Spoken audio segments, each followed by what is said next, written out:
نحمده ونستعينه ونستغفره ونعوذ بالله من شرور أنفسنا ومن سيئات أعمالنا من يهده الله فلا مضل له ومن يضلل فلا هادي له أشهد أن لا إله إلا الله وحده لا شريك له وأشهد أن محمدا عبده ورسوله بعد أما بعد يا أيها الذين آمنوا اتقوا الله حق تقاته ولا تموتن إلا وأنتم مسلمون يا أيها الناس اتقوا ربكم الذي خلقكم وحيدا وخلق منها زوجها وبث منهما رجالا كثيرا ونساء واتقوا الله الذي تساءلون به والأرحام إن الله كان عليكم رقيبا يا أيها الذين آمنوا اتقوا الله وقولوا قولا سديدا يصلح لكم أعمالكم ويغفر لكم ذنوبكم ومن يطع الله ورسوله فقد فاز فوزا عظيما أما بعد فإن أصدق الحديث كتاب الله وخير الهدي هدي محمد صلى الله عليه وسلم وشر الأمور محدثاتها فإن كل محدثة بدعة وكل بدعة ضلالة.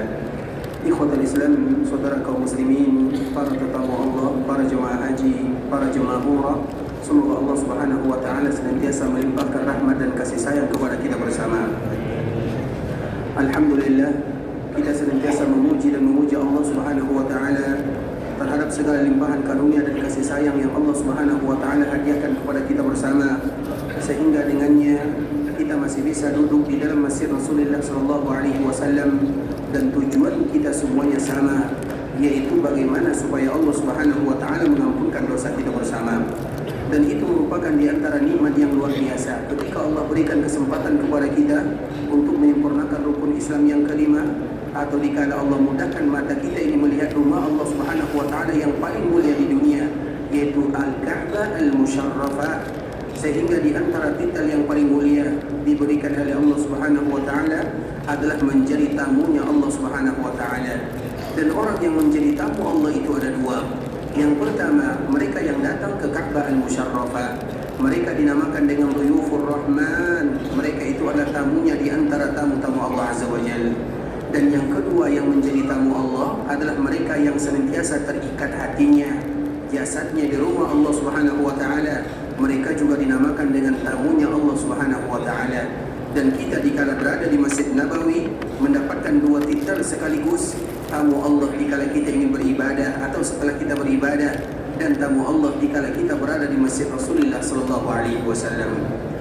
Kemudian salawat dan iringkan salam semoga senantiasa tercurahkan buat junjungan alam Nabi kita yang mulia, uswah dan qudwah kita bersama Muhammad bin Abdullah sallallahu alaihi wasallam, dan kita senantiasa memberikan motivasi kepada kaum muslimin untuk selalu dan senantiasa memperbanyak mengucapkan salam dan salawat kepada Nabi sallallahu alaihi wasallam. Dalam hadis Ibunda Aisyah radhiyallahu taala anha, hadis yang masyhur dikeluarkan oleh Imam Ibn Hibban dalam Sahih Ibn Hibban, Ibunda kita Aisyah radhiyallahu taala anha pernah melihat Nabi sallallahu alaihi wasallam dalam keadaan bahagia. Nah, kebahagiaan tersebut dimanfaatkan oleh Ibunda Aisyah untuk meminta sesuatu kepadanya. Karena biasanya apabila seseorang bahagia, bergembira, kemudian kita datang pada waktu kebahagiaan tersebut, maka dia akan welcome kepada kita bersama. Bahkan kalau kita meminta, dia akan kabulkan. Begitu juga dengan Ibunda Aisyah radhiyallahu taala anha, dikala melihat suaminya bahagia, maka Aisyah datang ingin memanfaatkan kebahagiaan tersebut untuk meminta kepada Nabi. Tapi permintaan Aisyah adalah permintaan seorang wanita salehah, seorang wanita yang akan mendampingi Nabi sampai ke dalam surga, permintaan yang akan membuat Nabi semakin sayang kepadanya. Apa permintaan Aisyah radhiyallahu taala anha? Aisyah mengatakan kepada suaminya, kepada nabinya, "Ya Rasulullah, ud'ullah li." Itulah permintaan Aisyah radhiyallahu taala anha kepada Nabi sallallahu alaihi wasallam. "Ya Rasulullah, doakan diriku." Nabi sallallahu alaihi wasallam tidak mungkin menolak permintaan yang ringan dilakukan tapi besar manfaatnya. Kemudian langsung Nabi sallallahu alaihi wasallam menghadap ke arah kiblat. Nabi sallallahu alaihi wasallam berdoa, dan di antara doa yang dipanjatkan oleh baginda Rasulullah sallallahu alaihi wasallam adalah doa khusus untuk istri yang paling dia cintai. Nabi sallallahu alaihi wasallam mengatakan dalam doa tersebut, dan suara Nabi didengarkan oleh Aisyah radhiyallahu anha. Apa kata Nabi? Allahumma ufir li Aisyah ma taqaddamat min dhanbiha wa ma ta'akhkharat wa ma a'lanat wa ma asarrat. Ya Allah, ampunkan Aisyah apa yang ia lakukan, apa yang ia telah lakukan. Ampunkan dosa Aisyah apa yang dia tampakkan, apa yang dia sembunyikan. Seolah-olah di dalam doa ini Nabi meminta kepada Allah, ya Allah ampunkan semua dosa Aisyah radhiyallahu anha. Aisyah mendengarkan Nabi mengatakan kalimat ini tentu merasa bahagia. Kenapa pula tidak bahagia ikhwatul Islam? Jangankan Nabi, kalau sekiranya kita bangun di malam hari, kemudian kita menyaksikan ayah atau ibu yang sedang melakukan solat malam, kemudian mereka berdoa kepada Allah dan kita dengar doanya, dan di antara doanya, ya Allah berikan kepada anakku keberkahan, berikan kepada dia kelancaran, berikan kepada dia, maka kita akan bahagia dengan doa orang tua. Apalagi yang mendoakan adalah baginda Rasulullah SAW. Kemudian ikhwatul Islam, Aisyah mendengarkan doa tersebut. Setelah Nabi selesai berdoa, maka Nabi melirik melihat ibunda Aisyah. Kemudian Aisyah dalam keadaan bahagia tersenyum bangga. Nabi pun bertanya, ayasurruki du'ai? Wahai Aisyah, apakah engkau bahagia dengan doa yang aku panjatkan kepada Allah? Maka tentu Aisyah mengatakan, iya, aku bangga, aku bahagia, aku gembira dengannya. Sampai-sampai dagu Aisyah itu menempel di dadanya, saking bahagianya, artinya bahagia sekali ikhwatul Islam. Kemudian di saat itulah sebuah kalimat yang akan membuat umat Nabi bahagia dunia akhirat. Dengarkan apa yang disebutkan oleh Nabi SAW agar kita tahu siapa baginda Nabi yang mulia, bagaimana sayang dan cinta Nabi kepada umatnya. Nabi SAW mengatakan kepada Aisyah, innaha la du'ai li ummati fi kulli salah. Ketahuilah wahai Aisyah, doa yang aku minta kepada Allah untuk dirimu agar engkau diampunkan dosanya semuanya, itulah doa yang selalu aku minta kepada Allah untuk umatku setiap kali aku melakukan salat. Nabi tidak pernah melupakan kita dalam salat. Nabi selalu berdoa siang dan malam. Yang melupakan Nabinya hanyalah kita. Nabi SAW siang malam berdoa, tapi jarang di antara kita yang ingat akan baginda Rasulullah SAW. Dan di antara mereka yang lupa atau mereka yang pelupa adalah mereka yang sudah mulai melupakan baginda Rasulullah dalam salam dan solawatnya. Karena salam yang kita sampaikan dan solawat yang kita baca itu maknanya adalah doa. Sallallahu alaihi wasallam, Allahumma salli ala Muhammad. Apa maknanya? Doa. Karena solawat itu ikhwatul Islam, solawat Allah lain makna, solawat dari Nabi lain maknanya, solawat dari kita lain maknanya. Dan selawat dari kita itu maknanya adalah doa. Sebagaimana Nabi SAW mendoakan kita dalam setiap solat. Nabi tidak pernah melupakan kita dalam kalimat-kalimat yang indah supaya diampunkan dosa. Maka apakah pantas kita sebagai umat Nabi melupakan Nabi dalam kalimat salam dan selawat yang kita ucapkan? Makanya tidak boleh kita melewatkan satu hari kecuali ada salam dan selawat kepada Nabi SAW. اللهم صل على محمد وعلى أهل بيته وعلى أزواجه وذريته كما صليت على إبراهيم وعلى آل إبراهيم إنك حميد مجيد. اللهم بارك على محمد وعلى أهل بيته وعلى أزواجه وذريته كما باركت على إبراهيم وعلى آل إبراهيم إنك حميد مجيد. Ikhwatul Islam, saudara kaum muslimin, para tetamu Allah rahimani wa rahimakumullah. Kita akan kembali melanjutkan pembahasan, yaitu masih berkaitan dengan kota Rasulullah SAW, yaitu kota yang memiliki keutamaan yang sangat luar biasa. Dan salah satunya adalah hadis yang dibawakan oleh sahabat Abu Hurairah radhiyallahu taala anhu, dan juga hadis yang dibawakan oleh sahabat Jabir bin Abdullah radhiyallahu taala anhu. Nabi SAW menyebutkan, salatun fi masjidi hada khairun min alfi salatin fi ma siwa illa al-masjidil haram. Dan kita akan membahas seputar hadis ini ikhwatul Islam. Kita ingin menunjukkan kepada kita bersama betapa besar kemuliaan yang dimiliki oleh Masjid Rasulullah SAW, satu-satunya masjid yang ada di dunia yang tidak punya nama kecuali diambil dari nama baginda Nabi yang mulia, maka disebut dengan Masjid Nabawi. Apakah Masjid Nabawi punya nama yang lain? Tidak ada, kecuali disebut dengan Masjid Nabi, Masjid Nabawi. Kalimat Nabi, kalimat Nabawi adalah kalimat yang disandang oleh baginda Nabi yang mulia Muhammad bin Abdullah sallallahu alaihi wasallam. Oleh karena itu merupakan di antara salah satu kemuliaan yang dimiliki oleh Masjid Nabawi ketika ia tidak punya nama kecuali diambil dari nama baginda Nabi yang mulia Muhammad bin Abdullah sallallahu alaihi wasallam. Baik ikhwatul Islam, Nabi sallallahu alaihi wasallam menyebutkan salatun fi masjidi hadza, orang yang beribadah salat di dalam masjidku ini khairun min alfi salat, lebih baik daripada 1000 salat. Dan kita selalu mengatakan ikhwatul Islam, hadis yang menyebutkan tentang keutamaan dan kemuliaan kota Madinah, terkhusus Masjid Nabawi, itu sangat banyak sekali. Dan salah satunya adalah masalah ibadah salat. Sebelum kita menjelaskan tentang Masjid Nabawi, secara umum yang paling mulia itu adalah tanah haram Makkah, Ka'bah al-Musharrafah, yang disebut dengan Masjidil Haram. Itu merupakan di antara masjid yang paling mulia. Kemudian yang kedua adalah Masjid Rasulullah SAW. Kemudian yang ketiga baru Al-Masjidil Aqsa. Tiga ini beginilah urutannya. Walaupun secara pendirian ikhwatul Islam yang pertama kali dibangun itu adalah masjid atau Al-Ka'bah, Ka'bah Musharrafah. Kemudian 40 tahun setelahnya dibangunlah Baitul Maqdis.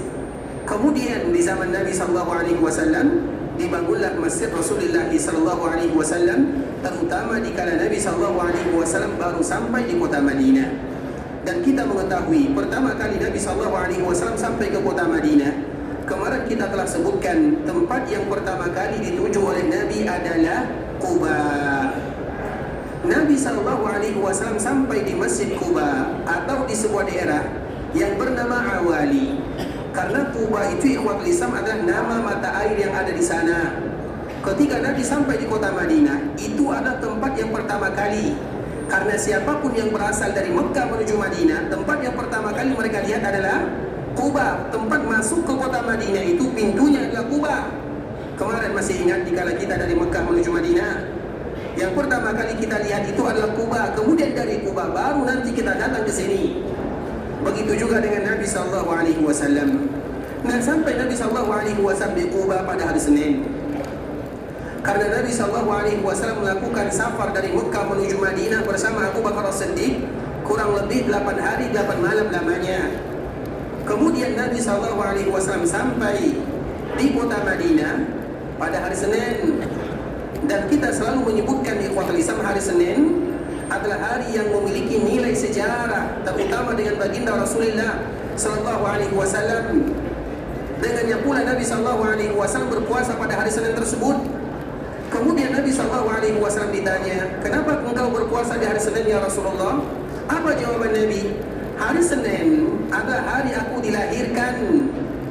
Kalau sekiranya ada di antara kita yang ingin mengenang hari kelahiran Nabi SAW, silakan, tidak ada masalah. Tapi lakukan sebagaimana yang dilakukan oleh baginda Nabi SAW, yaitu berpuasa setiap hari Senin. Orang yang berpuasa setiap hari Senin berarti mereka seolah-olah mengingat mengenang hari kelahiran Nabi SAW. Dan Nabi yang melakukan yang demikian, karena hari kelahiran Nabi itu tidak ada yang tahu secara pasti kecuali dua yang disepakati oleh para ulama. Yang pertama harinya, yaitu hari Senin, sesuai dengan hadis yang dikeluarkan oleh Imam Bukhari dari sahabat Abu Hurairah. Kemudian yang kedua, tahunnya disebut dengan Amul Fil. Sedangkan kapannya, tanggalnya, maka terjadi perselisihan yang banyak sekali di kalangan para ulama sejarah. Mereka berselisih pada tanggalnya, mereka juga berselisih pada bulannya, sehingga yang pasti itu adalah harinya. Makanya kalau ada di antara kita yang ingin mengenang hari kelahiran Nabi, maka sila, tidak ada masalah. Tapi berpuasalah sebagaimana yang dilakukan oleh baginda Nabi SAW. Karena hari Senin itu adalah dzalika yaumun wulidtu fi. Hari itu adalah hari aku dilahirkan, kata Nabi SAW. Kemudian hari Senin itu pula wa yaumun ub'ats. Hari Senin itu pula lah hari di mana malaikat Jibril datang menyampaikan wahyu kepada Nabi SAW. Karena Nabi tidak pernah melihat Jibril dalam bentuk asli kecuali dua. Yang pertama dikala Nabi diberikan wahyu, dan yang kedua dikala Nabi melakukan peristiwa Isra dan Mi'raj. Selebihnya Nabi tak pernah melihat Jibril kecuali dalam bentuk manusia, dalam bentuk sahabat. Namanya adalah Dihyah Al-Kalbi. Nabi SAW setiap kali bertemu dengan malaikat Jibril, maka Jibril akan menyerupai Dihyah Al-Kalbi. Tak pernah Nabi melihat Jibril dalam bentuk asli kecuali dua. Yang pertama dikala pertama kali diutus Sehingga ketika Nabi berada di Gua Hira itu ikhwatul Islam adalah gua yang memiliki nilai sejarah tapi tak ada nilai keutamaan. Gua Hira itu ikhwatul Islam punya sejarah yang indah dengan manusia yang termulia. Di sana lamanya Nabi SAW duduk di dalamnya kurang lebih 1 bulan lamanya. Punya nilai sejarah yang luar biasa. Tapi apakah Gua Hira punya keutamaan? Tidak ada. Kalau sekiranya Gua Hira tidak ada keutamaan, apakah Gua Hantu ada keutamaannya? Tahu ada gua yang bisa sampai di haji? Kalau Gua Hira saja tak ada nilai keutamaannya, macam mana dengan gua-gua yang lain? Iya, Gua Hira punya sejarah. Apa sejarahnya? Nabi berada di dalamnya 1 bulan lamanya. Kemudian dikala Nabi berada di dalam, datang malaikat. Apakah Nabi kenal dengan Jibril pada waktu itu? Tak kenal. Sehingga Nabi SAW takut. Nabi tidak tahu apa yang terjadi pada dirinya. Pulang Nabi kepada ibunda Khadijah, maka Nabi SAW mengatakan, "Dathiruni, zammiluni, dathiruni, zammiluni." Wahai Khadijah, selimutkan aku. Maka dari sini kita akan mendapatkan keutamaan ikhwatul Islam. Allah memilih Khadijah untuk Nabi SAW yang lebih tua dari Nabi. Kemudian yang terpandang karena ada rahasia yang sangat luar biasa di sana. Salah satunya untuk membantu Nabi SAW dalam meringankan beban dakwah. Karena Nabi SAW berada di Gua Hira, Nabi tidak tahu. Bahkan Nabi SAW melihat ada di antara langit dan bumi kursi. Nabi SAW melihat di antara langit dan bumi ada kursi. Kemudian ada yang duduk di atasnya. Itu adalah Jibril. Tapi Nabi tidak tahu kalau itu adalah Jibril, karena itu awal perjumpaan. Sehingga Nabi pulang dalam keadaan takut, gemetar. Maka dengan itulah Nabi mengatakan, "Dathiruni, zammiluni." Wahai Khadijah, selimutkan aku. Kemudian Khadijah bertanya, "Wahai suamiku, apa yang terjadi?" Maka di saat itulah Nabi SAW menceritakan apa yang tadi dia lihat. Maka di saat itulah Nabi SAW atau Khadijah mengatakan, "Engkau tidak akan pernah dihinakan oleh Allah untuk selama-lamanya." Kemudian apa kata Khadijah? "Engkau adalah manusia yang paling jujur. Engkau adalah orang yang paling melakukan kebaikan. Engkau adalah orang yang suka menyambung tali silaturahim. Engkau adalah orang yang suka membantu orang-orang yang lemah. Engkau adalah orang yang terbaik, wahai suamiku." Artinya tidak mungkin Allah Subhanahu wa taala menurunkan kehinaan kepada dirimu untuk selama-lamanya. Kalimat inilah yang membuat Nabi SAW mulai hilang rasa takutnya. Agar kita tahu bagaimana Khadijah bersama baginda Nabi SAW. Dan itu bisa kita contohkan dalam kehidupan sehari-hari ikhwatul Islam. Contoh misalnya setiap kita ada masalah, kemudian dikala kita balik rumah, kita bercerita kepada keluarga, masalah semakin hilang atau semakin bertambah?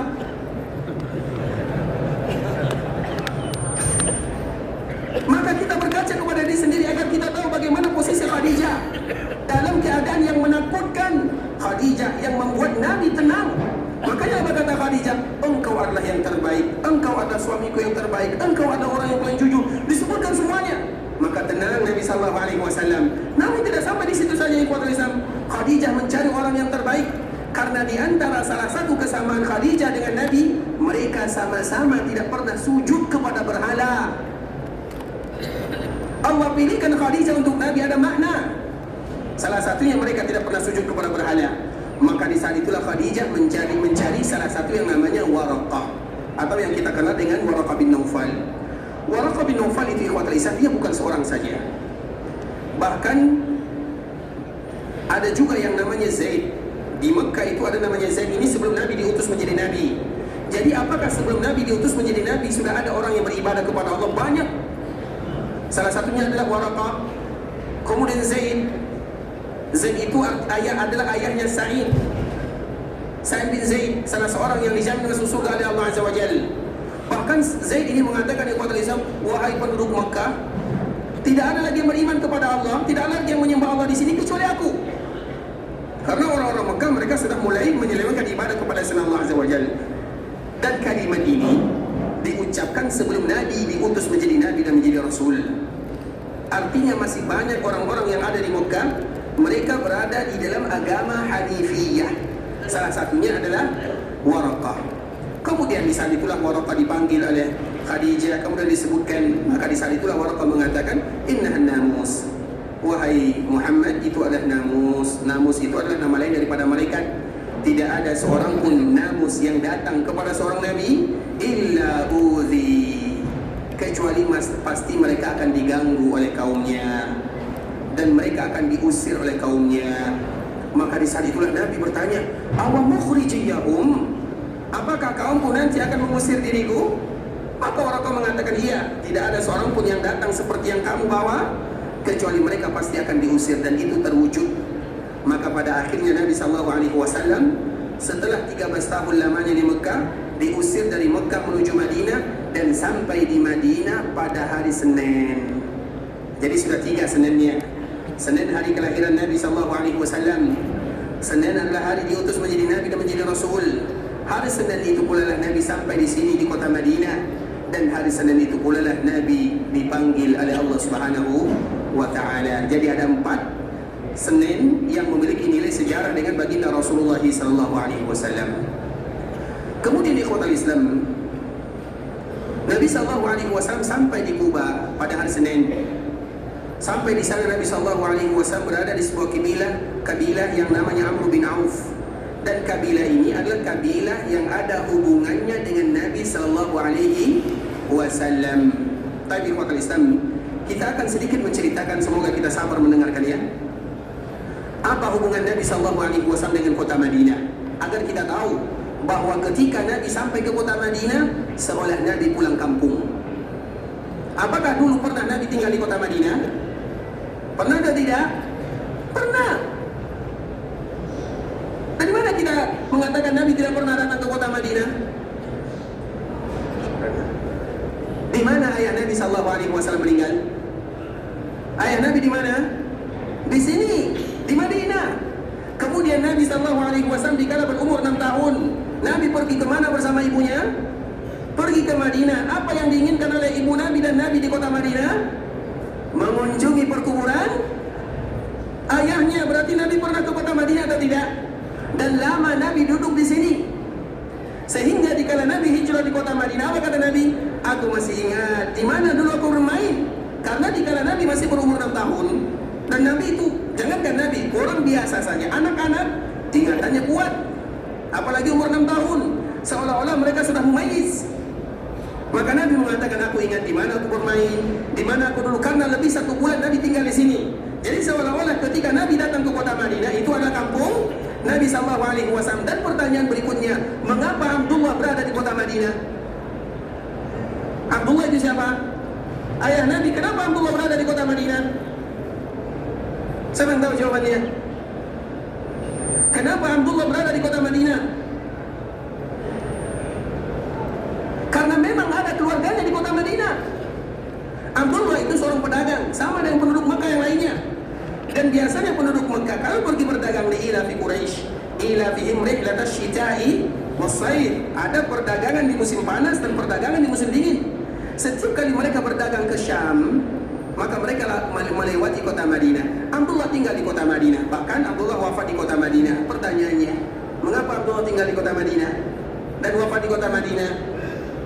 Karena memang neneknya Abdullah itu berasal dari Madinah asli, penduduk Madinah. Akan kita ceritakan. Baik ikhwatul Islam, Nabi SAW namanya adalah Abdullah. Nabi namanya adalah Muhammad. Ayahnya adalah Abdullah. Ayah Abdullah namanya adalah Abdul Muttalib. Abdul Muttalib ayahnya adalah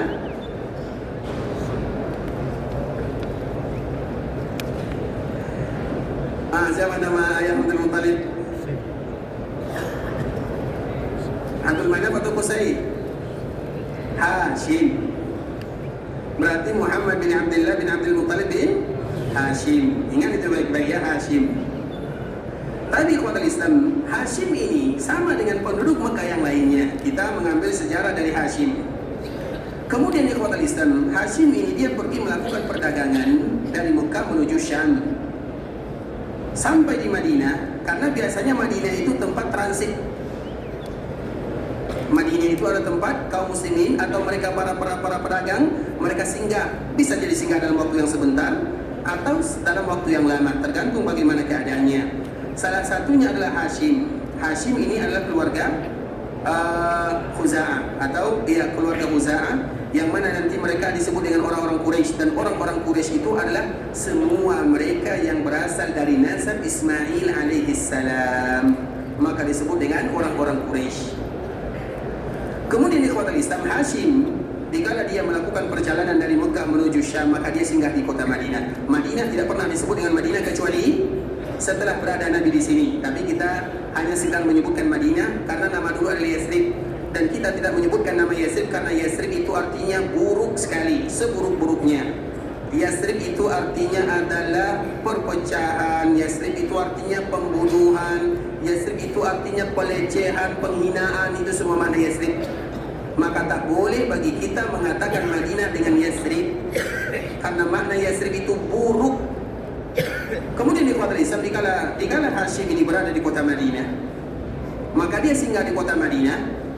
Kemudian ternyata dia singgah dalam beberapa waktu lama, dan pada akhirnya dia menikah dengan penduduk Madinah. Kemudian setelah menikah dengan penduduk Madinah di kota Islam, apa yang terjadi? Maka Hashim kembali melanjutkan perjalanannya seorang pedagang. Kemudian di perjalanan Hashim ini meninggal, dan orang-orang tidak tahu kalau dia punya istri di kota Madinah, kecuali setelah beberapa tahun lama setelah dia meninggal. Kemudian Hashim ini, dia punya saudara namanya Muttalib. Muttalib ini ikhwatul Islam, setelah 4, 5, dan 7 tahun, dia mendengar ternyata dulu saudaranya sebelum dia pergi ke Syam, dia pernah melakukan pernikahan di Madinah. Nah, dari pernikahan ini, istrinya hamil, kemudian melahirkan. Maka adalah salah seorang anak yang bernama Syaibah. Ada salah seorang anak yang bernama Syaibah. Kemudian Abdul Muttalib mengetahui kejadian ini, karena Hashim itu adalah pemimpin. Dan Muttalib saudaranya berharap kalau sekiranya Hashim punya keturunan, maka keturunannya juga akan menjadi seorang pemimpin yang menggantikan ayahnya. Darahnya ada darah ayahnya, darah kepemimpinan ada pada dirinya. Kemudian Muttalib ini, ikhwatul Islam, Muttalib ini dia pergi mencari-cari. Pada akhirnya sampailah dia ke Yathrib, ke Madinah. Kemudian dicari-cari, bertemulah dia dengan salah seorang yang bernama Salma. Salma itulah istri daripada Hashim, yang lahir darinya Syaibah. Hafal baik-baik ya, kalau tidak hafal nanti error, bahaya. Baik, karena namanya banyak. Tapi ikhwatul Islam, jadi Hashim menikah dengan Salma, lahir salah seorang anak yang namanya Syaibah, dan ini keluarga Nabi SAW. Kemudian sampailah Muttalib. Dikala Muttalib sampai, maka Muttalib meminta kepada Salma, anak tersebut yang bernama Syaibah, berikan kepadaku Syaibah, aku akan jaga, aku akan rawat. Karena biasanya yang paling berhak dan yang paling bertanggung jawab untuk seorang anak apabila ayahnya meninggal adalah sang paman. Karena paman itu sama dengan ayah, sebagaimana bibi sama dengan ibu. Al-khala bimanzilatil bibi itu statusnya sama dengan ibu. Al-khala bimanzilatil Begitu juga dengan Nabi SAW. Jadi Nabi SAW keturunannya dari Syaibah. Kemudian ikhwatul Islam, apa yang terjadi? Pada akhirnya dibujuklah Muttalib membujuk. Pada akhirnya mereka menyerahkan Syaibah. Dan Syaibah pada waktu itu sudah berumur kurang lebih 7 tahunan. Kemudian ikhwatul Islam, tiba-tiba Abdul Muttalib membawa Syaibah ini ke kota Mekah Al-Mukarramah. Nah, Muttalib ini membawa Syaibah ke kota Mekah Al-Mukarramah. Kemudian dikala memasuki kota Mekah, Muttalib di antara kebiasaannya adalah suka membeli budak. Dan biasanya budak yang dibeli itu budak yang kecil ya, budak kecil. Itu adalah di antara kebiasaan Syaibah, di antara kebiasaan Muttalib. Kemudian tiba-tiba dikala dia membawa Syaibah, anak daripada Hashim, anak saudaranya, ke kota Mekah, maka orang-orang Mekah menganggap itu adalah budaknya. Dan itu memang di antara kebiasaannya. Budak apa bahasa Arabnya? Abdun. Maka orang memanggilnya Abdul Muttalib. Abdul Muttalib, budaknya Muttalib. Abdul Muttalib pada waktu dia tidak menjawab. Bisa jadi karena ingin merahasiakan statusnya, atau bisa jadi karena alasan yang lain. Dia diam saja. Kemudian dikala dia masuk Mekah, maka orang-orang memanggil Abdul Muttalib, yaitu budaknya Muttalib. Padahal nama aslinya adalah, itulah nama kakek Rasulullah SAW yang bernama Syaibah. Siapa nama ibunya? Salma. Dari mana asal ibunya? Dari kota Madinah. Kemudian dari Abdul Muttalib lahir anak yang pertama bernama Al-Haris. Itu merupakan di antara anak yang pertama. Setelah Al-Haris itu tidak ada yang lahir. Maka di saat itulah Abdul Muttalib meminta kepada Allah dan bernazar. Bernazar itu ikhwatul Islam boleh dan tidak boleh. Bernazar yang tidak boleh itu adalah bernazar yang muqayyad. Misalnya dia sakit, ya Allah kalau kau sembuhkan aku akan bersedekah. Maka itu tanda orang pelit dan orang kedekut, orang kikir. Maka tidak boleh. Ya Allah kalau aku lulus, maka aku akan membeli kambing. Berarti kalau dia tidak lulus, kambing tidak disembelih, tak jadi dia bersedekah. Maka nazar seperti ini tak boleh diucapkan. Tapi kalau sudah terlanjur diucapkan, wajib ditunaikan. Kemudian nazar yang kedua adalah nazar yang mutlak. Ya Allah aku akan bersedekah. Sedekah itu sunnah, tapi dia mewajibkan untuk dirinya. Maka itu nazar mutlak namanya. Inilah nazar yang terbaik. Kemudian Abdul Muttalib juga bernazar di Fatul Islam. Ya Allah kalau sekiranya engkau berikan kepadaku anak 10 orang laki-laki, salah satunya aku akan sembelih. Itulah sejarahnya. Karena dia tak punya anak laki-laki kecuali satu, Haris. Dan dia adalah yang akan memimpin Mekah. Maknanya Al-Muttalib itu keluarganya keluarga yang akan menjaga Mekah. Yaitu bagian daripada menjaga rumah Al-Bait, yaitu Bait Al-Ka'bah Al-Musyarrafah, dan juga menjaga masalah minuman. Mereka yang bertanggung jawab memberikan minum orang-orang yang datang ke sana. Kemudian di saat itulah lahirlah, baru yang terakhir lahirlah namanya Abdullah. Berarti Abdullah ini ayahnya namanya siapa? Syaibah. Syaibah ini ibunya siapa? Berarti Salma ini adalah neneknya Abdullah. Sehingga agar kita tahu mengapa Abdullah berada di kota Madinah dan mengapa Abdullah tinggal di kota Madinah, karena memang Abdullah itu ibunya berasal dari, berarti Nabi SAW ada darah Madinah atau tidak? Ada darah Madinah. Sehingga ikhwatul Islam, di kota Madinah ada beberapa kabilah yang mulia. Dan kabilah yang mulia tersebut adalah kabilahnya ibu Rasulullah SAW. Dan salah satunya adalah kabilah Amr bin Auf yang tadi menyambut kedatangan Nabi SAW di Kuba. Jelas kita ceritanya ya, agar kita tahu bahwa Nabi SAW ke kota Madinah. Nabi punya tali darah di kota Madinah karena memang neneknya Abdullah, artinya cicinya Nabi SAW, cici ya, bukan ya, buyut ya, di atas nenek panggilannya buyut ya. Buyutnya Nabi SAW berasal dari Madinah. Sehingga ikhwatul Islam, kabilah Amr bin Auf, mereka menyambut Nabi SAW di Kuba, dan itu adalah kabilah neneknya atau buyutnya Rasulullah SAW. Kemudian Nabi tinggal di rumah salah seorang yang namanya Kulsum bin Hadam atau Kulsum bin Hadam, dan dia adalah salah seorang sahabat yang meninggal ketika terjadi perang Uhud. Kemudian Nabi berada di Kuba berapa hari? Hari Senin, Selasa, Al-Arbi'a, Al-Khamis, Al-Jum'ah, 5 hari. Hari Jumat itu ikhwan Islam, Nabi meninggalkan Kuba menuju sini, menuju tempat ini. Di perjalanan, maka Nabi SAW mendapatkan kewajiban sholat Jumat, dan belum sampai di sini, maka Nabi sholat Jumat bersama para sahabatnya. Tempat Nabi sholat Jumat sekarang itu disebut dengan Masjid Jumat. Makanya barang siapa di antara kita yang pergi dari Masjid Nabawi, terutama bagi yang pakai mobil apa namanya? Mobil apa? Mobil golf ya? Tak ada nama yang lain. Mobil apa namanya, mobil yang pokoknya mobil lah, kereta dari sini ke sana ikhwan Islam. Biasanya bagi kita yang pergi dari sana ke Kuba, mereka akan menemukan Masjid Jumat. Kenapa disebut dengan Masjid Jumat? Karena memang itu adalah Jumat pertama kali yang dilakukan oleh baginda Rasulullah SAW dari Kuba menuju tempat ini. Berarti Nabi berada di sana hanya 5 hari sahaja. Dan dalam waktu 5 hari itu pula lah Nabi berhasil membangun masjid dinamakan dengan mata airnya, yaitu Masjid Kuba.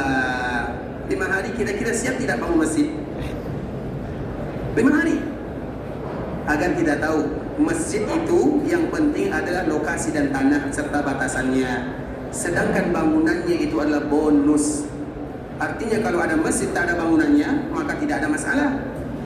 5 hari, Kuba langsung bisa jadi. Diberikan batasan oleh Nabi SAW. Kemudian di sana, walaupun hanya dibangun dalam 5 hari, itu memiliki keutamaan yang sangat luar biasa. Salah satunya, kalau kita salat minimal 2 rakaat di sana dengan syarat beribadah kepada Allah, kemudian bersuci dari rumah, kemudian sampai di sana beribadah langsung melaksanakan salat, maka sama pahalanya dengan orang yang melaksanakan ibadah umrah. Dan Nabi setiap 1 kali dalam 1 pekan pergi ke Kuba untuk mengenang sejarah Kuba. Kuba itu tidak akan pernah ditinggalkan oleh Nabi, dan Kuba dengan Masjid Nabawi ada kesamaan yang luar biasa. Kesamaan yang pertama, sama-sama dibangun oleh Nabi SAW. Kuba Nabi yang bangun, masjid ini juga Nabi yang bangun. Kemudian yang kedua, sama-sama itu merupakan makna firman Allah Azza wa Jalla, la masjidun ussisa 'ala taqwa, masjid yang pondasinya takwa. Artinya Kuba pondasinya kayu biasa, pohon kurma. Tapi masjid itu adalah masjid yang dibangun berlandaskan ketakwaan. Maknanya siapapun yang beribadah di sana maka mereka bertambah iman dan takwanya. Seseorang yang sholat di sana, kemudian mereka mendapatkan pahala ibadah umrah, alangkah indahnya pahala yang mereka dapatkan. Bukankah itu adalah iman dan takwa? Bukankah iman dan takwa itu adalah amalan dan balasan dari Allah Azza wa Jalla?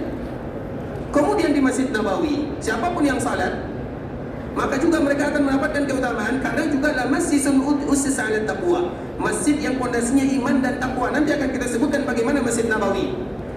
Kalau sekiranya Masjid Kuba pondasinya iman dan takwa, maka Masjid Nabawi pondasinya 2 kali lipat iman dan takwanya.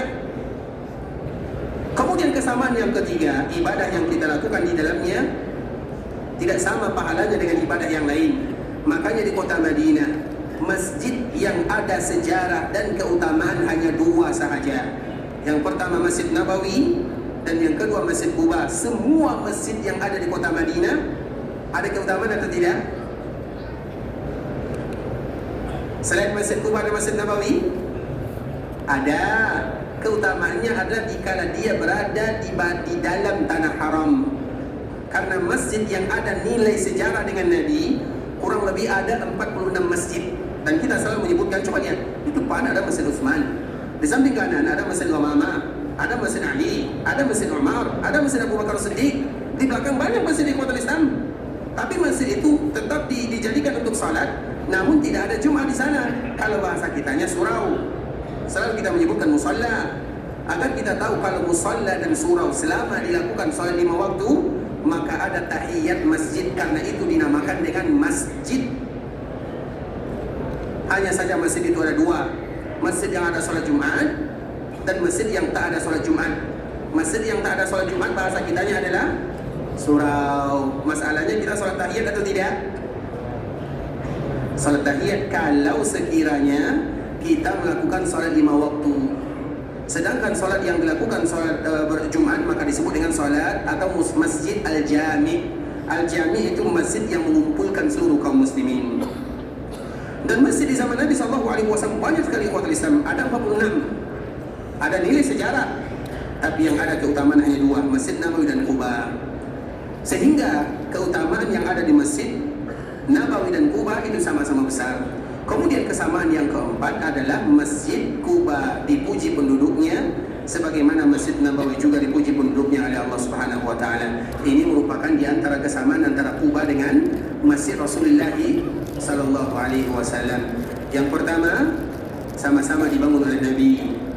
Yang kedua, sama-sama la masjidun ussisa 'ala taqwa, pondasinya iman dan takwa. Yang ketiga, nilai pahala yang besar dikala kita beribadah di dalamnya. Yang keempat, Allah Subhanahu wa taala memuji penduduknya, Kuba dan Masjid Rasulullah sallallahu alaihi wasallam. Nah, kemudian dikala Nabi sallallahu alaihi wasallam dari Kuba menuju Masjid Nabawi, maka Nabi sallallahu alaihi wasallam sampai di sini. Ketika Nabi sallallahu alaihi wasallam sampai di sini ikhwatul Islam, maka yang pertama kali dilakukan oleh Nabi adalah membangun Masjid Nabawi. Nabi belum ada rumahnya, tapi Nabi yang pertama kali diprioritaskan adalah Masjid Rasulullah sallallahu alaihi wasallam.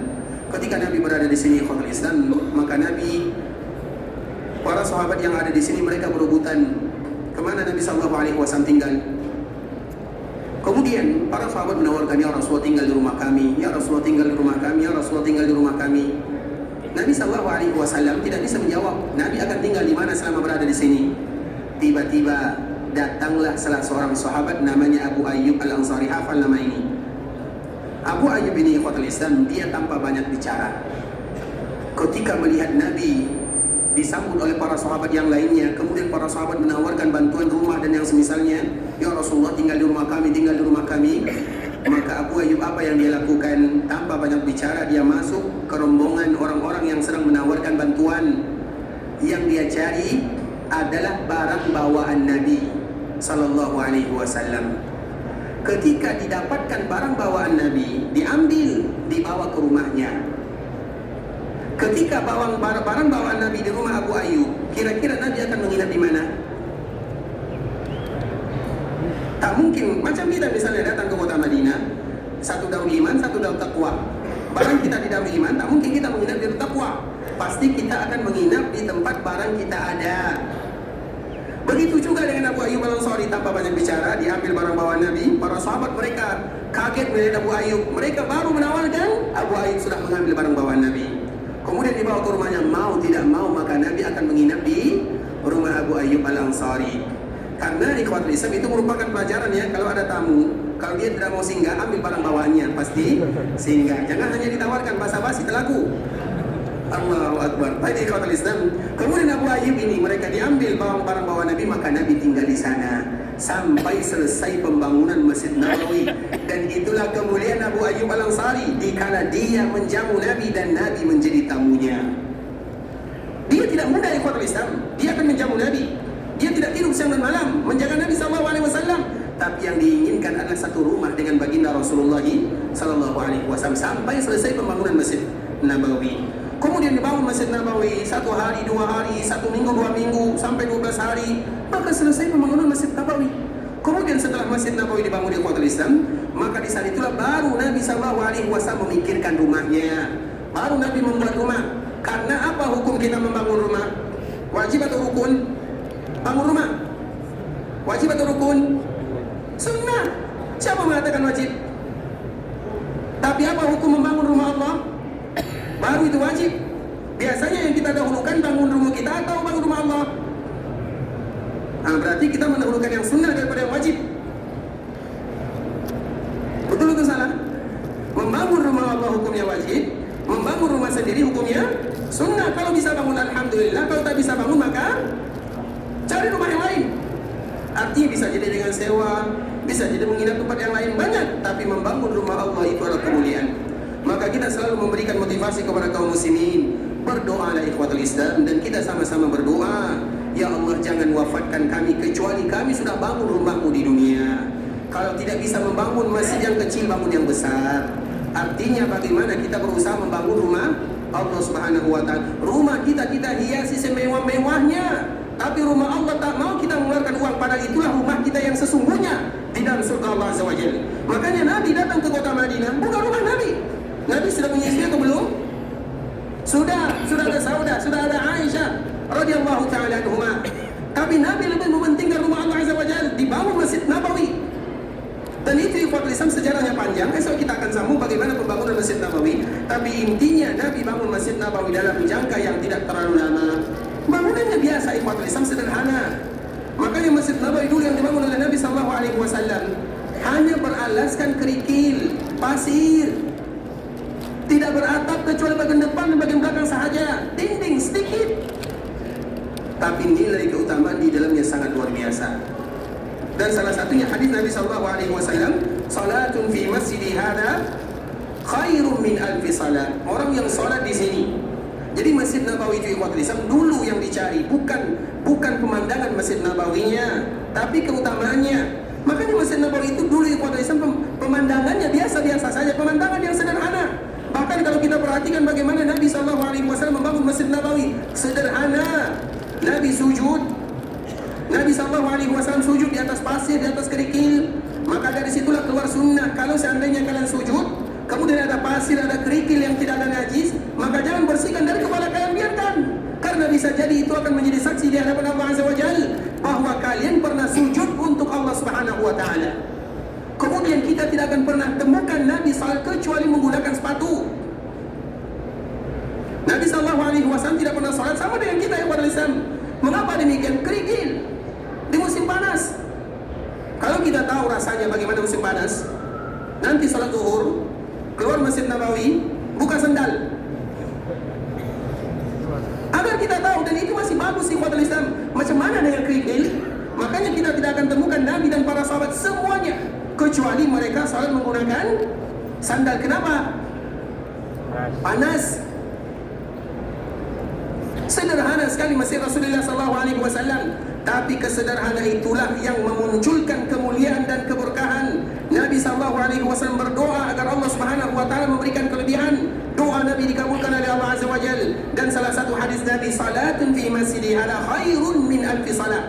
Orang yang salat di dalam masjidku ini lebih bagus.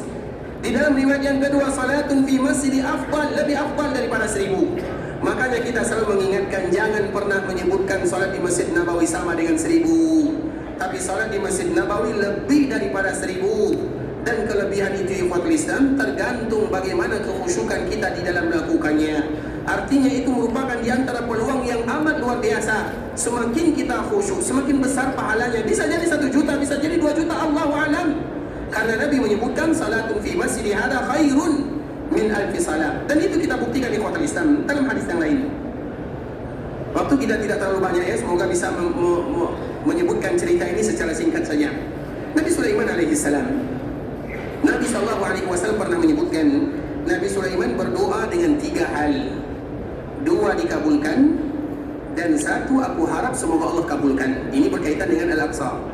Agar kita tahu bagaimana kemuliaan yang Allah berikan kepada orang-orang yang salat di sana. Kalau ini kemuliaan yang ada pada Al-Aqsa, maka kemuliaan yang ada pada Masjid Nabawi berlipat-lipat dibandingkan dengan yang ada di Aqsa. Kalau sekiranya itu yang diberikan di Masjid Nabawi, maka di Mekah berlipat-lipat dibandingkan dengan yang ada di Masjid Nabawi. Di antara doa Nabi Sulaiman ikhwatul Islam, 2 dikabulkan, 1 dikatakan oleh Nabi, aku berharap agar dikabulkan oleh Allah Subhanahu wa taala. Doa yang pertama, Nabi Sulaiman berdoa kepada Allah, ya Allah, berikan kepadaku hukum. Hukum itu ikhwatul Islam, bahwa undang-undang, aturan dan hukum yang ditentukan itu tidak menyalahi hakikat yang sebenarnya. Itu adalah doa Nabi Sulaiman yang pertama dan Allah kabulkan. Makanya banyak kejadian ikhwatul Islam diceritakan oleh Allah dalam surah Al-Anbiya. Pernah suatu ketika, karena Nabi Sulaiman dengan Nabi Daud itu satu zaman. Bagaimanapun ikhwatul Islam, Nabi Daud lebih mulia daripada Nabi Sulaiman. Walaupun ada kelebihan yang Allah berikan kepada Nabi Sulaiman, dan salah satunya adalah hukum. Contoh misalnya, ada 2 orang yang datang kepada Nabi Daud. Mereka mengadukan masalah. Yang satu punya kambing, yang satu punya kebun. Kemudian yang punya kebun datang kepada Nabi Daud mengatakan, wahai Nabi Daud, sesungguhnya yang punya kambing ini, kambingnya datang ke kebunku dan merusak semua yang ada di kebun. Maka apa kata Nabi Daud? Wahai yang punya kambing, semua kambingmu harus diserahkan kepada yang punya kebun. Karena kerusakannya banyak sekali. Nilai daripada kerusakannya sama dengan harga kambingnya. Maka Nabi Daud mengatakan, kambingmu harus diserahkan kepada yang punya kebun. Kemudian ikhwatul Islam, mungkin mereka bukan kurang setuju ya, tapi mereka masih mencari. Mereka datang kepada Nabi Sulaiman, wahai Nabi Sulaiman, masalah kami ini dan itu. Maka di saat itulah apa kata Nabi Sulaiman? Wahai yang punya kambing, kambing itu kamu serahkan kepada pemilik kebun sampai kebun itu kembali kepada asal muasalnya atau asal mulanya. Kemudian apabila kebun itu sudah kembali menghasilkan, maka sang pemilik kebun harus mengembalikan kambingnya. Mana yang lebih bagus? Nabi Daud atau Nabi Sulaiman? Mana? Sama. Fafahamnaha Sulaiman wa kullan ataina hukman wa ilma. Kami pahamkan kepada Nabi Sulaiman, tapi kedua-duanya kami berikan ilmu dan hikmah. Sama dengan Khidir dan Nabi Musa, mana yang lebih mulia? Jangan katakan sama. Nabi Musa itu Nabi Ulul Azmi. Macam mana pula bisa sama? Kalau Khidir, Nabi atau Rasul? Atau orang saleh? Atau seorang wali? Berbeza para ulama. Ada mengatakan Nabi, ada mengatakan orang saleh atau seorang wali Allah Azza wa Jalla. Nah, tidak mungkin sama derajatnya. Jadi mana yang paling berilmu?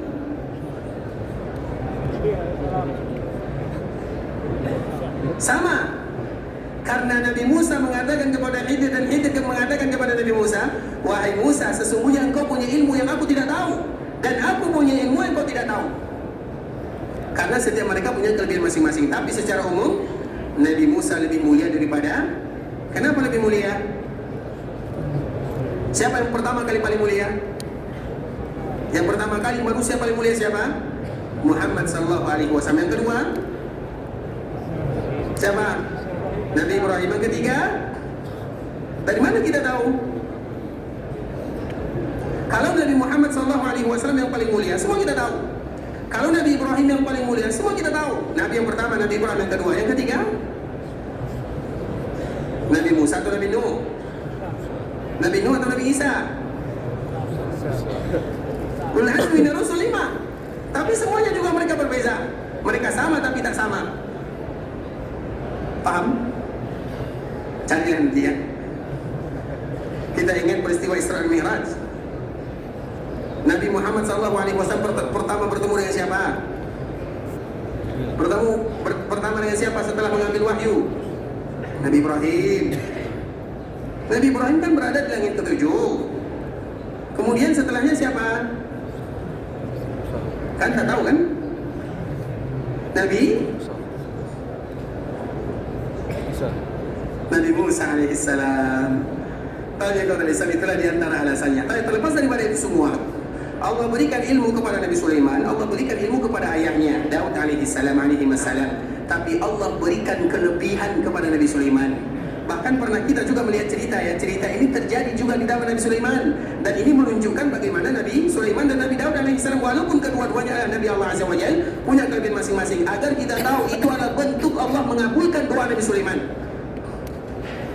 Yang kedua, ikhwatul Islam, yaitu ketika ada dua orang wanita, mereka punya satu anak. Mungkin sebagian kita sudah pernah dengar ceritanya. Kemudian mereka sama-sama punya anak, cuman anak yang satunya hilang. Kemudian mereka mengadu kepada Nabi Daud. Wahai Nabi Daud, kami punya anak, ini anakku, semuanya mengatakan anaknya. Nabi Daud tidak tahu. Kemudian apa kata Nabi Daud? Anak itu anak milik orang yang memegangnya. Karena ada yang tua, ada yang muda. Kebetulan yang memegang anak ini adalah yang tua. Kenapa Nabi Daud mengatakan anak itu milik yang memegangnya? Karena biasanya anak itu tidak mau kecuali kepada ibunya. Berarti betul atau salah? Betul, ikhwatul Islam, tak ada salah. Nabi Daud berhukum secara lahir. Karena mereka datang berdua. Yang satu pegang anak, yang satu tidak pegang anak. Kemudian mereka sama-sama mengatakan ini anak saya, ini anak saya. Nabi Daud melihat secara lahir, anak itu tidak mungkin kecuali bersama ibunya. Selesai, habis perkara. Kemudian mereka berdua datang kepada Nabi Sulaiman. Nabi Sulaiman lihat, tengok, pandang. Kemudian setelahnya apa kata Nabi Sulaiman? Datangkan kepadaku pisau untuk belah dua, agar anak ini biar adil. Nanti separuh untuk yang fulan, separuh untuk fulana, separuh untuk yang besar, separuh untuk yang kecil. Maka didatangkan pisau. Mereka menganggap Nabi Sulaiman main-main. Didatangkan pisau yang kuat Islam, kemudian ingin dibelah. Kemudian apa kata yang muda? Tidak usah wahai Nabi Allah, berikan kepadanya anak tersebut. Aku mengaku. Apa kata Nabi Sulaiman? Anak itu milik yang muda. Kenapa? Karena tidak ada seorang ibu yang ingin melihat anaknya wafat walaupun harus diserahkan kepada orang lain. Fafahamnaha Sulaiman. Kami pahamkan Sulaiman. Nabi Daud tidak salah. Nabi Sulaiman tapi diberikan kelebihan oleh Allah Azza wa Jalla. Bisa dipahami? Makanya Allah mengatakan wa kullan, dan kedua-duanya. Dan itu adalah di antara doa Nabi Sulaiman yang pertama yang dikabulkan oleh Allah Subhanahu wa taala. Macamnya doa yang kedua dan doa yang ketiga tak sempat ya. Insyaallah saya ingatkan lagi ya. Dan doa yang kedua ini lebih seru daripada doa yang pertama. Dan doa yang ketiga menunjukkan bagaimana kemuliaan yang ada di Masjid Nabawi dan kemuliaan yang ada di Masjid Quba. Karena waktu juga yang memisahkan kita ikhwatul Islam. Semoga insyaallah esok kembali kita bisa melanjutkan pembahasan ini. Namun bagi kita yang ingin pulang balik kampung, semoga diberikan kesempatan untuk kita bersama-sama di Masjid Rasulullah SAW. Tapi ikhwatul Islam, ini pertanyaan ya.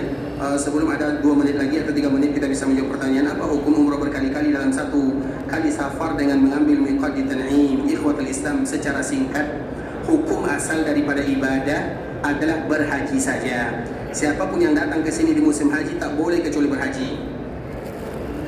Kemudian diberikan keringanan oleh Allah untuk melakukan ibadah umrah bagi yang tamattu, dan karena keringanan bisa melakukan ibadah umrah, maka dianjurkan bagi mereka yang tamattu dan qiran untuk memberikan hadiah, disebut dengan al-hadyu, disebut dengan damu syukran, dam bersyukur, atau istilah lain al-hadyu. Kenapa hadyu?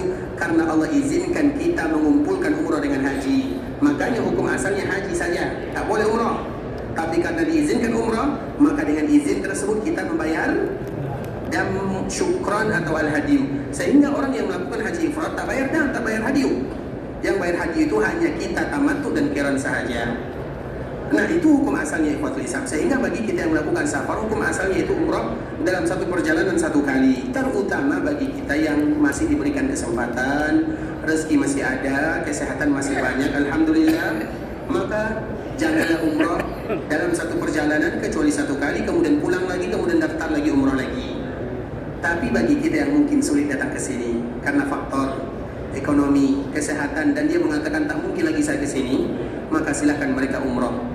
Bisa dipahami? Silakan mereka umrah, mengulang umrahnya satu kali atau dua kali. Kenapa demikian? Karena mereka mengira bahwa mereka tidak mungkin lagi balik ke sini. Artinya bagi kita yang melakukan umrah berkali-kali, rugi atau untung? Karena dia menganggap dirinya tidak mungkin lagi datang ke sini. Kita mau datang ke sini berkali-kali atau tidak? Maka umrahlah, kemudian pulang, menabung lagi, daftar lagi. Itu lebih seru ikhwatul Islam. Itu yang pertama. Yang kedua tak sama, umrah pertama, haji pertama, berapa ongkosnya? Puluhan. Kalau nanti kita pergi ke Tan'im, berapa ongkosnya? 10 real. 30 juta sama dengan 10 real. Apalagi untuk badal. Yang dibadalkan itu ayah dan ibunya. Allahu Akbar. Dia memberikan ayah dan ibunya 10 real. Untuk dia 30 juta. Macam mana kita menjadi anak yang berbakti? Kalau kita ingin menjadi anak yang berbakti, yang kuat semuanya. Kalau kita punya, kalau orang tua kita punya uang satu, anggaplah 100 real, kita bawa real. Kemudian dia punya anak, kira-kira dari 100 real ini berapa untuk anaknya? Nah, semua. Tapi kalau anak punya 100 real, kira-kira untuk orang tuanya berapa? 10 real tadi. Yang tadi kita pergi ke Ta'im. Jadilah anak berbakti yang kuat Islam. Karena biasanya tak salah. Biasanya kita pergi mengulang umrah berkali-kali adalah untuk badal. Badal itu untuk siapa? Pasti untuk ayah dan ibu. Tidak salah bagi mereka yang tak mungkin lagi datang ke sini. Tapi jangan bagi kita yang masih diberikan umur panjang, rezeki dan kelebihan dari Allah Azza wa Jalla. Kenapa ikhwan Islam? Supaya kita bisa datang berkali-kali. Seolah-olah dengan kita bersatu kali melaksanakan ibadah umrah, kita berdoa, ya Allah kembalikan aku lagi ke sini untuk badal orang tuaku. Semuanya dari awal, dari miqat. Dia mengatakan ini umrah untuk ayahku, ini umrah untuk ibuku. Itulah anak yang berbakti. Makanya boleh atau tidak jawabannya? Dari jawaban kita ini, umrah berkali-kali boleh atau tidak? Dilihat, jangan katakan boleh, dilihat daripada situasi dan kondisi. Kalau sekiranya kita sulit untuk kembali ke sini, maka lakukanlah. Tapi kalau alhamdulillah masih panjang rezeki, umur, kesehatan, karena orang yang berkali-kali datang ke sini, mereka tidak akan pernah fakir untuk selama-lamanya. Jangan kita menganggap kita dengan mengeluarkan uang yang banyak itu ikhwatul Islam, kita akan kurang dah. Kita sedang berdagang dengan Allah Subhanahu wa taala. Ikhwatul Islam, saudara kaum muslimin, para tetamu Allah rahimani wa rahimakumullah. Sampai di sini pembahasan yang bisa kami jelaskan. Yang benar dari Allah Subhanahu wa taala, yang salah dari diri kami pribadi karena kurang ilmu kami, karena kebodohan, kejahilan, dan karena ketidaktahuan kami mohon dimaafkan kalau ada kata-kata yang salah, kalimat-kalimat yang kurang tepat, bahasa-bahasa yang kurang bagus, atau ilmu yang sulit atau tidak tepat pada tempatnya, kami mohon dimaafkan. Sebagaimana kita selalu berharap, bermohon, meminta kepada Allah agar Allah jadikan perkumpulan kita ini adalah perkumpulan yang bisa mendatangkan keberkahan dalam kehidupan. Perkumpulan kita ini adalah perkumpulan yang bisa menyebabkan dosa kita diampunkan oleh Allah Azza wa Jalla. Semoga Allah ampunkan dosa orang tua kita. Kalau ada di antara mereka yang masih hidup, semoga diberikan kesehatan, umur panjang dalam ketaatan kepada Allah. Kalau ada di antara orang tua kita yang sudah meninggal, semoga Allah ampunkan dosanya, dilapangkan perkuburannya, dijadikan perkuburannya taman di antara taman-taman surga. Semoga Allah ampunkan dosa saudara-saudari kita, keluarga kita, masyarakat kita, dan seluruh kaum muslimin. Tidak ada di antara kita yang beribadah kecuali semoga semua ibadahnya diterima oleh Allah Azza wa Jalla. Tidak ada di antara kita yang berdoa kecuali kita berharap agar semua doanya dikabulkan oleh Allah Subhanahu wa taala. Semoga semua kita yang melaksanakan ibadah umrah dijadikan umrahnya adalah umrah yang mabrurah. Semoga semua kita yang melaksanakan ibadah haji dijadikan hajinya adalah haji yang mabrur, wa sa'yun mashkur, wa dhanbun maghfur. Bagi kita yang ingin pulang meninggalkan tanah haram, semoga Allah berikan kemudahan, kelancaran dalam perjalanannya, kemudahan dalam urusannya, pulang kembali bersama keluarganya, bertemu dengan keluarganya dalam keadaan sehat walafiat, dan semoga kita selalu diberikan rezeki, umur panjang, kesehatan, kesempatan untuk selalu berkali-kali datang ke tanah haram. Semoga Allah berikan keberkahan dalam kehidupan, keberkahan dalam harta dan usaha, keberkahan dalam keluarga, dan semoga Allah berikan kepada kita keikhlasan dalam setiap amal ibadah. Allah berikan kita istiqamah dalam agama, dan semoga Allah tutup usia kita dalam keadaan husnul khatimah. Amin amin ya rabbal alamin. Subhanakallahumma bihamdika asyhadu an la ilaha illa anta astaghfiruka wa atubu ilaik. Wa sallallahu wa sallam ala wa khalilina wa sayyidina Muhammadin wa ala alihi wa sahbihi wa sallam tasliman katsiran. Assalamualaikum warahmatullahi wabarakatuh.